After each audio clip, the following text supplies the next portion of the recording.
tea. It's stale tea. Hi, YouTube. We're moving on. Omizi, I went to go see Mr. Tendernism after he got fired. Okay, I'm kind of caught up with the Mr. Tendernism situation. I think Omizi did another video about Mr. Tendernism. I didn't watch that one, but I kind of know what's going on. The white man was on... Okay, let me watch my words. The white man was tricking him, and then he, like, fired him, and then Mr. Tendernism is starting his own business. Reparations. I don't know, but let's go see what Omizi did when he went to go see Mr. Tendernism. Let's watch. After a separation from the smokehouse that got him famous, Mr. Tendernism seems to be thriving. This is through all of the negativity, all of the naysayers, all of the people that just plain said that there wasn't gonna be some support and it was actually an okay thing for him to be some sort of employee. Usually the internet is lip service, but this past weekend I had the opportunity to actually go out and try Unk's meat. And I'm here to tell you the power of the internet is real. I feel like you could have said that differently. Mr. Tendernism is real, and community and success go hand in hand like we've never seen before. If you're new to this and you haven't already, please hit that subscribe button. It goes a long way for the channel. Your subscriptions help me stay tenderized during these tough times. All right, Bill Cosby with his fucking sweater.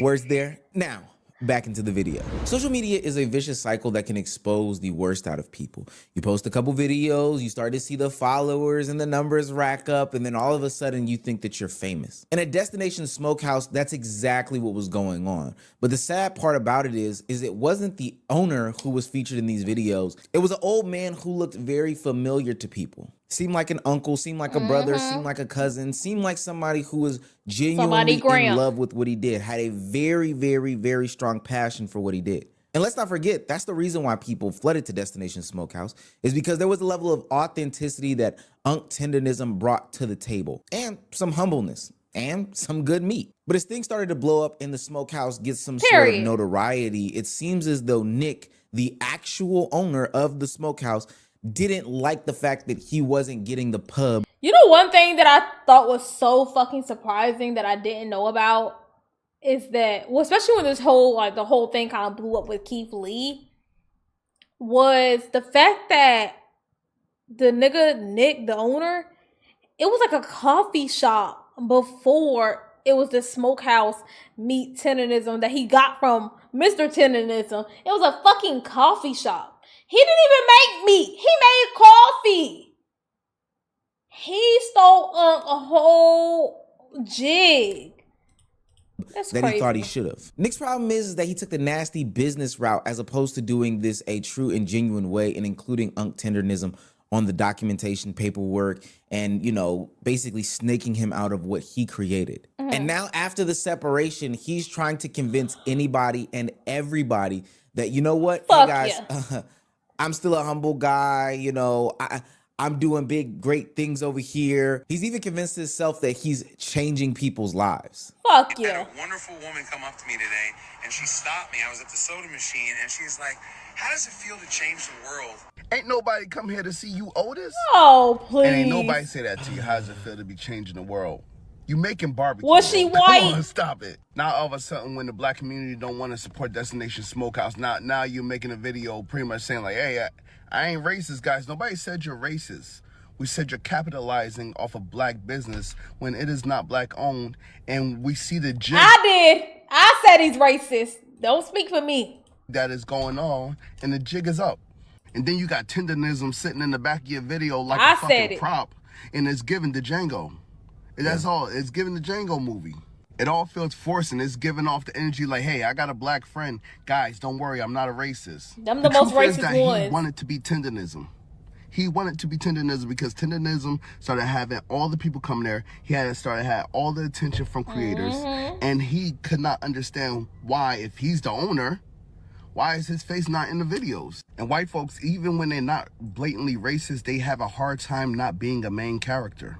Now I got this saltine dancing and shucking and jiving on my timeline because he thinks black support boils down to dancing and food. When it was the attitude, it was the flow in which Tendernism was given off, and that is what we supported. I agree a lot with what he just said. Bro, I don't know about, like, we all, or maybe not all of us, but I feel like it's so common in the black community. You know that one that just with the ashy ass back of the ankles, open toe sandals that took grilling way too seriously. That's the vibes he gave off. That's what people flock to, is that sense of home. Like, okay, like I already know what you're southern, you're grilling. I already know what you about. I know that's good. I know you, just for it to all be a lie. You tricked us. Not Tendernism. Well, he kind of tricked us too. You was low-key rooting for the white man for a little bit, Tendernism, but I'm glad your head on straight. But it was all a lie. It was all a lie. Nick's problem was that he thought it was the food that drove people there. But I'm here to tell you, gang, there are so many restaurants that have good food, that have empty seats, and there are so many places that serve nasty food that have packed out lines simply due to the fact Half that of there Atlanta's is brunch spots. a level of love, trust, compassion, humbleness, all these different things that come with it. I can get good food anywhere, but this seemingly family-friendly environment that you guys created and cultivated over at Destination Smokehouse for the past couple of years is gone now that the curtain has been pulled back and has been revealed that you actually don't rock with Tendernism. And this is the exact reason why today, when patrons pull up to Destination Smokehouse, people that are still in the area, familiar with the concept, familiar with the food, familiar with the place, the people, there are no lines. It looks like a new restaurant starting up. People aren't supporting Destination Smokehouse as they once were. All right, so I'm here for a follow-up video, and all I can say is mission accomplished, people. Mission accomplished. I'm gonna get out the car real quick. There's no line. The very first time that I ever came here, it was right around this time. It's Saturday, March 7th. It's about 1:45 right now. And the very first time I came here right around this time. It was on a Saturday. The line was all the way to this dentist place that's like over my shoulder over here. And when I saw that, I just drove right through the parking lot. I'm like, dude, I'm not about to, sit in that line. I wouldn't here we either. are, Saturday. Saturday, 1:45. Absolutely no line. This is that dentist place that I was saying that the line came all the way back to. And then the line went all the way over there. So, Destination Smokehouse is now Destination Ghost House. I hope you're not going in there to eat, brother. All right, so far, all I can say is, wow, no line at all. So, we'll see if this is, let me go inside and see what the line look like inside. But yeah, every time I've came, it's been a line out there. And Damn, where the front door? little area right there that you can see. But let me see. And then even in here, there'd be a line. So this is how bad the line was getting. You can go all over there, but now Let me see who up in there. zero line. Now, believe it or Five not, people. some people feel as though this is just as much of a blow to Tendernism as it is to Destination Smokehouse. They feel as that, hey, Destination Smokehouse pretty much gave Tendernism an opportunity to get his meat up off the ground. Nobody would have seen his meat cooking in the backyard, and they basically gave him the platform. Some people even felt the need to challenge the black community specifically and say that they wouldn't even support Tendernism. I'm coming to you as me. Just me. Not sassy. Oh, we don't want to bullshit, hear no, from you, just me. bitch. And I want Why do you think I want to hear from you? No, genuinely. Why do you think I want to hear from you about our black uncle? I don't know this man. But why do you think I would want to hear from you, bitch? you to know everything that happened with Mr. Tenderism and the Destination Barbecue is 100% your fault, social media's fault, and this app's fault. Everything was fine until the black folk found out He didn't own that barbecue restaurant, and he had a white slave master behind him, forcing him to do everything. I bet you that relationship with them was just damn fine. I bet you fucking did. This is the fucking problem. If you didn't see the problem, this is the fucking, you don't see a problem with a white man profiting 100% off the likeliness, image, slogan, and recipe of this black man who is getting no earnings from this, no full earnings, no full compensation from this. You don't see the problem with that? I know you don't. Because that's what all of America is. A bunch of work that's been profited off of black people's backs with no compensation, no nothing. I know you don't see the fucking problem. I know you don't. I bet you they had a good relationship. Yeah, because the fucking white man probably was in his room talking about something. No, this is fine. Yeah, no, this is fine. You don't need to be on the contract. You don't need this. You don't need, it's fine because, we got you. Until the community looked at him and say, hey, that ain't normal. That's how they take advantage of us. And now it's a problem. Bitch. With these bouncy ass eyebrows. But y'all could not fucking stand that wasn't his restaurant. We can't stand the white man in power, bitch. Bullshit that Keith Lee and all the bullshit that went on in this fucking app. You destroyed that. Sure and did. You want to act like, this white man's going to steal it. They've been stealing all of our inventions for years. They've been stealing everything from us for years. You saying that ain't never happened? Say it confidently. Just because somebody may know how to do something, they also may not know how to go about doing it. Okay? What? I can have the brain power to fucking think of a remote control fucking ceiling fan. Bitch. But I don't have the engineering experience, the backing, the money, and all that other brain power that fucking goes into it. Okay? So if that was the equal partnership, y'all fucking ruined it. You ruined it based on fucking race. That man probably left on his own. Mr. Tenderism, y'all got under his skin. He thought, oh yeah, I'm going to go get my own. I'm going to go do my own. Let's see if y'all fucking support him now. Let's see if you show up for that old man. So you think they were showing up for the white man? And buy his stuff, crowdfund for him. What's her TikTok?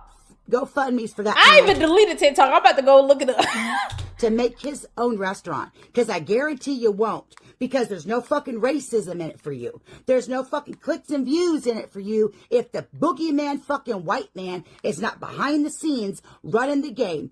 Y'all did this to that fucking old man. And possibly a great friendship that him and that Destination Smokehouse owner had. You fucking did it. So go support him now. Will do. This woman is silly and ignorant, and a lot of people would call her racist. I've got to say, there is a smidgen of her that is correct. Let me reiterate it again. I do think she's dumb, but there has been opportunity for people to support different businesses online that honestly haven't come to fruition. Now, for sure, people are going to start bringing up different examples like the pink sauce lady, but her product was totally flawed, and that's not what I'm talking about. I'm talking about there have been times in which people have started some sort of black business or they had some sort of call to action trying to galvanize a social media community. People said that they would go out and support them, and then ultimately that fell flat. But this is why that lady is stupid, because that's not Tendernism. Exactly. The community has wholeheartedly embraced Tendernism. He's been seen with Ron Isley cooking food at his house. He's been seen on big major broadcasts like the Sherry Shepherd Show. Did you ever think that you become American? Would you have known about that white man if it wasn't for this black man? That is my question. Fuck the platform. If that white man got on there and said, God damn it, Tendernism, would you have cared, woman? White woman? I know we wouldn't have give a damn. Would you have cared? Or was it because you seen the black man make, black man funny, black man. We should go check him out. Won't that what made y'all want to get y'all white asses up to go to that restaurant? Oh, okay. Okay. Because new favorite unk. But nobody give a damn about him. No, I did not. No, favorite unk time. No, I didn't. And he's been seen doing podcasts like Earn Your Leisure, where he explains how he even holds himself accountable for the actions and missteps that he has had, and now he's going to do some sort of course correction. were they receptive to it, or were they just like, that's not even a conversation worth having? Evidently not worth having because we're at a point to where we at right now. See, I ain't one to bash folks because I don't have time to do that. Life's too short. Absolutely. So what you do, you learn from that little small mistake and you just move forward. Yep. If you keep moving forward, it's an old saying. I was driving years ago, but when I let that man named Jesus start driving, I sat in the back seat. Huh? Things got to straighten it out. You ain't have to worry about running into no Praise trees, preacher. no rocks or nothing, you know what I'm saying? So, Hallelujah. yeah, I take this as a blessing, you know? And it's a blessing to be here with y'all. It's a blessing to have you. It's a learning experience even for owners, right? Because sometimes owners don't value the people that they have and they lose great people that he got out the front seat and he got out there and when he said, well, let me let go of the wheel. Look what God could do. More than just an employee. If hypothetically ownership was given to you on a percentage, do you think that you would have stayed? It's a possibility. What kind of percentage we talking about and what's in it? But you know, hey, like I say, no backstabbing. Shoulda, coulda, woulda. I gotta keep putting my shoes on one at a time. Now, between those guest spots on these big broadcasts and the $100,000+ that he's raised on GoFundMe isn't good enough for you, lady. You're right. People should start putting their money where their mouth is. And better yet, I'm going to put Unk's meat where my mouth is. I decided to leave my chair, put on my good going out sweater, and go and see what Unk Tendernism was about. All right, y'all. I'm out here with my favorite uncle, Unk Tendernism, at his event. Apparently, he's gone big and bad and famous. People have showed up and showed out for him. Even the police is trying to get some meat off Unk. So we here to test Unk's meat and support him and figure out why the people are here today to support Unk Tendernism. Come on, we're gonna go buy a shirt. Come on. Let's get a shirt. Yeah, come on. How y'all doing today? Good, how about you? Is this the only shirt y'all have left? Oh, then we came just in time. I don't care what size it is, I want it. Yeah. Get it, come in on the shirt. Yeah, tap, cash app, however y'all want to do it. I got my shirt. I'm tenderized. I gotta put it on top of my sweater. Keep myself authentic. Nigga about to be burning up. His shirts are better quality than other folks. I ain't even gonna lie to you, gang. We got him up out of there. We bought the shirts out. Yeah, we bought them out. We shut it down. We shut it all down. How you doing, man? Hey, boy, look at How you doing, man? Looking like not serious. You know what? I know you. Oh, there we go. It's tendernism time, right? Let me get some words of wisdom real quick. Just real quick. Real words of wisdom. Take life real slow. Can we back up? And take your time. There we go. And you know one thing? Count on Jesus. There we go. Mic drop, walk away. I'm tender. I'm real tender. I'm tendernism. You understand what I'm saying? I'm back out the heat. Let's try Unk's meat. First things first, I got me a full plate of brisket. Full plate of, oh my God. Look at that. What this at? Oh. So tendernism. So, I don't even want to taste it just yet. It's just tendernism. All right, the second thing I got was a full beef rib. One beef rib. Big old beef rib. Oh my God, that looks crazy. That shit is a dinosaur bone. That's falling off the bone. That's good right there. That's real good, actually. I will say I am a brisket guy. So let's see what the brisket is hitting on. Why would you eat it in front of me? And you see I have no food. You not even being nice and sharing. How the Collins? Mac and cheese. Collins must have not been good. That's how you... The Collins must have not been good. He just cut that part out. And you know what? I can respect you, brother Omeezy. I can respect you, brother Omeezy, because this not the time to put out any bad PR about just cut it out. Just cut it out. Then let's go on to the next. Mac and cheese. You know what, brother Omeezy? No, I ain't never had a barbecue place. You all right with me? Now, to be honest with you, I'm gonna give that food at least an 8.5. He ain't say nothing greens. Lord, throw a little hot sauce on them. 8.5/9 out of 10.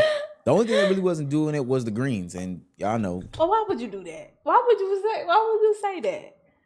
Nobody would have noticed. I mean, I noticed, and I definitely let my chat and my YouTube know that I noticed, but you didn't have to say nothing. Collard greens at any place doesn't really hit like that, so I'm not. I ain't gonna ask facts. I have yet to go to a place where I just really like their collards, bro.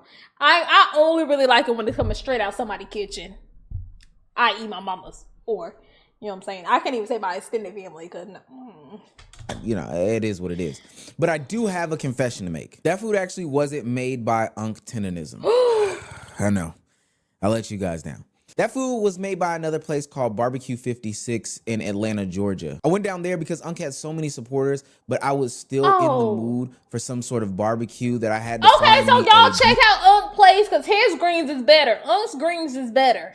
Barbecue rib, some good brisket, a good environment, and a good owner. One that was truly black owned, one that represented the community, and one that was genuine about his food. Now, no, this isn't some plug, and trust me, if the food was nasty, it wouldn't even be on camera. But I think that experience that I had with the owner of BBQ 56 is exactly what people wanted and people were expecting from Tendernism, and it's the reason why we love him. All the people that are usually super critical about black-owned businesses and our people not supporting each other and all these different things just was not my experience. Whether it was at the event with Unc or when I went down to BBQ 56, I saw communal support. I saw people show up and show out for somebody that they love, respect, somebody that looks familiar to them, that may be getting shorted or slighted, that may not get the light on them that they need to, and is honestly getting taken advantage of by some sort of owner. And then when the call came from Tendernism for the community to step up and step out and support him, everybody defied the odds. They showed up and showed out in droves. People were waiting in 2-hour-long lines just to taste Unc's food, just to meet him, shake his hand, feel his warm embrace, warm presence, all these different things. And I think that just shows the amazing powers of the internet. People usually talk trash and say that the internet is just a no good, rotten, negative place. People get off these clip page fake tweets. People get off negativity towards one another, and nobody can be happy. But based off of what I saw from Unc's appearance, I know for a fact that the internet can still do big and beautiful things. So with that being said, I challenge everybody to find somebody that's passionate about something. Support them, boost them, praise them. Kind of like I'm doing with BBQ 56. And no, this isn't some sob story, and they're not asking for any pity, but I just want it to be known that the power of the internet is very, very special. You never know who could be the next Tendernism. True, but you hated them collards, though. Make that clear. W video. I like this video. It was heartwarming. That woman who didn't know what the fuck she was talking about, I am not surprised, bro. I am not surprised. If you don't see the problem with it, you are the problem. Simple. And there's no saving you, so good luck. I don't know what else to say. W video on Meezy. W for going out supporting and giving us the full POVs of what's going on out there in them streets, bro. He hit the ground with it. W video, bro. W video.